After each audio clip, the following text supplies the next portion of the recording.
Fury, sadness, calls for more air defenses. We're seeing global condemnation. We're seeing outrage from UNESCO because so much of the damage today was in that historic downtown, which is a UNESCO World Heritage Site.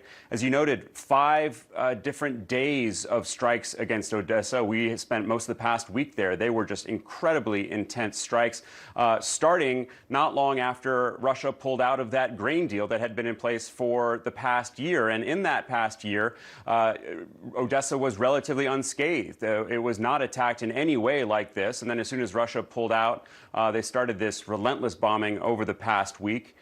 Some 25 different architectural monuments were damaged today, according to a local military official. At least one person was killed, a security guard who was at one of those historic sites. President Zelensky says that more air defenses are needed from the allies. He says that what is needed is a full-fledged sky shield, as he put it, and that is what he says would be the only way to defeat Russian terror. Zelensky is not the only Ukrainian official calling for more air defenses. We've heard this from a lot of the top Ukrainian officials, including the defense minister, Alexei Reznikov, who, Jim, we sat down with for an exclusive TV interview this weekend. We talked about a whole range of things, but we also talked specifically and at length about NATO and Ukrainian membership in NATO. We know that there was great frustration going into the recent NATO summit by Ukraine that they weren't being given a concrete timeline for when they might join NATO. That's something that President Zelensky called absurd.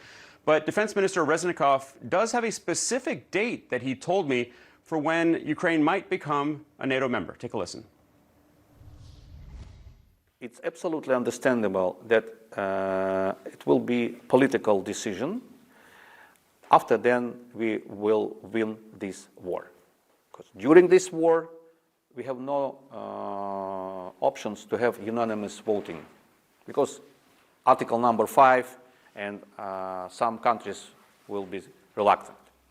But after the victory, after then we will win this war, it will be in the interest of NATO. Because we became a real eastern shield of NATO, or eastern shield of Europe. Ukrainians proved that we have a real combat experience how to deter Russians, to defeat them, to beat them, and win, using NATO standard weaponry. So, how many arguments they need more? Why do you think the United States is not saying the day after this war is over, Ukraine will be a member of NATO? I think it's not necessary. So, we will continue providing our reforms during this wartime also, but we will continue our reforms. So, it means that it will be after 1 day or 2 weeks. But my perception, next year will be summit in Washington, D.C. 75 years history of these allies. Who knows? Maybe it will be very important day for Ukraine. You might expect to join NATO in a year's time? It's just my forecast. Do you think the war will be won by next summer? Yeah. And we will win this war. So a lot of confidence there by the Defense Minister, Alexei Reznikov. One thing he says are needed to win this war, those F-16 jets made by the U.S. He says there's now what he calls an F-16 coalition of Ukraine and 11 other countries, which he has nicknamed Ocean's 11. The training for Ukrainian pilots is due to start next month, he tells us. It will take place in Denmark, the Netherlands, maybe the U.K. and Poland as well. Not just pilots, Jim, but technicians and engineers as well. As for when we might actually see those F-16 on the battlefield, he says that training takes at least 6 months, so it would be early next year. In fact, in the spring, he believes that those F-16s would be up in the sky and over the battlefield. And then finally, I did ask him if he thought that the counteroffensive would be going better than it currently is if they had the F-16s now, and he told me certainly. Jim?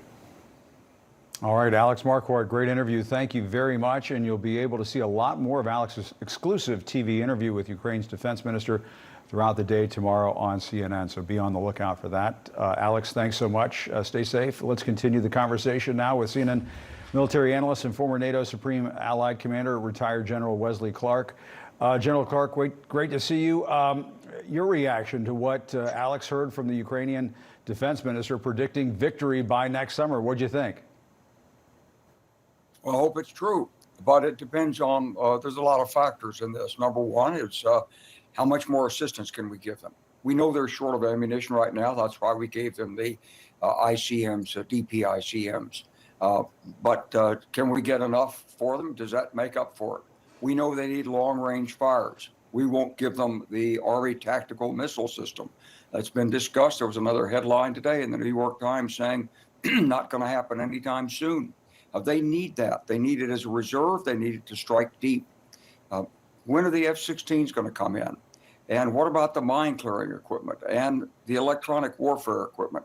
Russia's not standing still on this, Jim. There's no indication that President Putin has said, well, that's it. Let the offensive sort of burn itself out, and we'll be happy to take our half of Ukraine. He's not saying that. Instead, he's put the Wagner Group in Belarus. They're threatening Poland, or they could come in the back door and threaten Kyiv. And the Poles are certainly taking this very seriously, as are the Lithuanians. So this is far from settled. I know that President Biden said that Putin's lost, but that's cheerleading talk. We know that, and we have to keep up morale, and we're doing okay on this. But there's a long way to go between now and next summer. I hope Minister Reznikov is absolutely right, but to win, the Ukrainians have got to pierce that Russian defensive shield. They've got to get through the minefields. They've got to at least threaten Crimea. They've got to hold off the offensive that the Russians are staging in the northeast. And we've got to hold the Wagner Group at risk, and they've got to stay out of the fight. Putin has a lot of tricks left. It's not over. No, and there's a lot of time between now and next summer. A lot can happen. But to your point that you were just making, General Clark, as you know, President Zelensky says Ukraine needs better air defenses, specifically those F-16 fighter jets. Earlier, our colleague Fareed Zakaria asked Secretary of State Tony Blinken why the U.S. has not granted that request. Let's listen to that. Our military leaders are using their best expertise possible to help determine what it is that can be most effective for the Ukrainians, how quickly can it be deployed, how effectively can they use it. That will continue, and the process on the F-16s is moving. Which means they will get F-16s. Well, look, I believe that that they will, and the important focus is on making sure that when they do, they're properly trained, they're able to maintain the planes and use them in a smart way. What do you think, General Clark? Has the Pentagon been too hesitant here? Have they just waited too long to get to this point?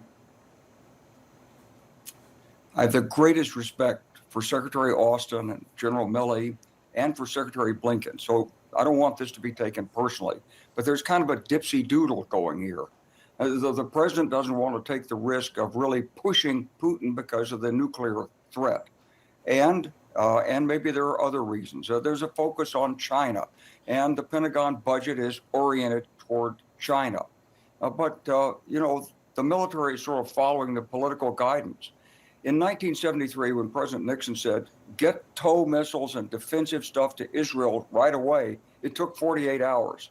If President Biden were to say to the Pentagon right now, I want the ATACMS missiles in Ukraine next week, there would be ATACMS missiles in Ukraine next week. Paperwork would follow. It could be done. So there's a measure here that I when I look at the administration, I think they sort of feel like, let's end this thing. Let's get it over with. Let's get a negotiated settlement. We're back the Ukrainians as long as they want to continue to fight. A little nervous about Crimea. What if they go into Crimea and Putin gets an escalation? So maybe the thing will just sort of wear down, and there'll be a peace conference over the winter, and then we can bring Ukraine in, and there's no war. That's sort of the sort of what we expect some people inside are maybe saying. Ukrainians are not saying that. They want their country back. And the Europeans are not saying this.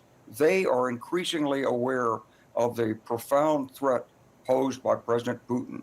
And in the last NATO summit, it was actually the United States which was holding back on the Europeans, saying, let's get them in, let's get them in. The U.S. says, well, not so fast, because it's kind of a bargaining chip with Putin. It might be something that you could work with if you're doing negotiations. You don't quite see how this war is going to end. But look, the bottom line is we're in a conflict with Russia. Russia knows it. We don't quite say it. We've got sanctions on. We're getting a lot of military assistance to the Ukrainians. We're training them. We're coaching them. NATO's on guard and preparing its defenses with a new strategic plan. This is very, very serious. And in military terms, Jim, when you're fighting, you don't go for a narrow win. A 62-61 victory with a lot of casualties, that's not so good. We'd like to win 100-10, not 62-61. So there's a lot of other resources that could be put in on behalf of Ukraine. We should be doing it. We should be doing it rapidly while they've got a little bit of momentum on the counteroffensive. We shouldn't be pacing things out. You're asking my opinion, but that's it.